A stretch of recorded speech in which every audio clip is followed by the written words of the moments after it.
Le Maroc va vers l'assouplissement de ses mesures anti-Covid-19. Le Royaume a décidé d'élargir la première zone où les activités dans le pays sont moins restreintes. Quant à la zone 2, seulement 5 villes seront autorisées à un mode de vie normal, mais avec des permis spéciaux de circuler. C'est le 24 juin 2020 que ces mesures entreront en vigueur, mais pour l'heure, le Maroc a enregistré sa plus forte augmentation du nombre de cas de Covid-19 avec 539 nouveaux tests positifs samedi. Au total, 9801 cas ont été confirmés pour 513 décès et 3204 guérisons.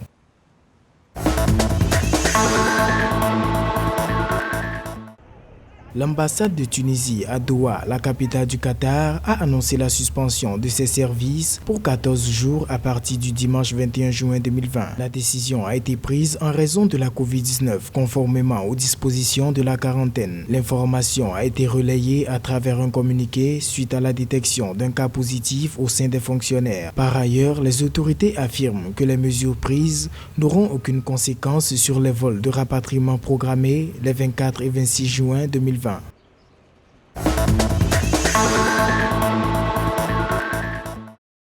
La nouvelle banque de développement, fondée par les pays membres des BRICS, Brésil, Russie, Inde, Chine et Afrique du Sud, vient à la rescousse de l'économie la plus industrialisée du continent. L'État sud-africain bénéficiera d'un prêt d'$1 milliard de l'Addis Bank pour faire face aux conséquences de la Covid-19. Attribué en urgence, ce prêt sera investi dans le secteur socio-économique national. L'Afrique du Sud chiffre son bilan à 87 715 cas confirmés, 1831 morts et 47 825 guérisons.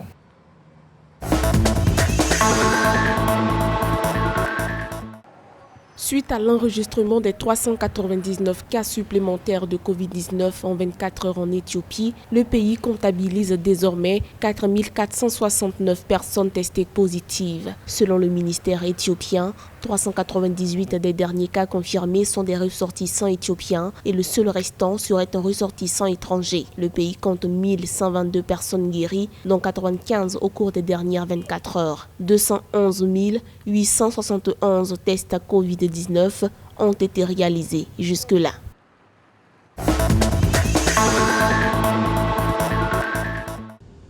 Approbation d'un montant de 148 millions de dollars à l'endroit de la Guinée par le Fonds monétaire international pour surmonter la crise sanitaire à coronavirus. Le pays, qui affiche ses perspectives économiques comparativement faibles à la période avant la pandémie, fait face à une contraction de ses recettes d'exportation minière, les restrictions étant toujours d'actualité selon l'institution de Bretton Woods. La Guinée compte au 20 juin 2020 4 904 cas confirmés de Covid-19, 27 décès et 3 522 guérisons.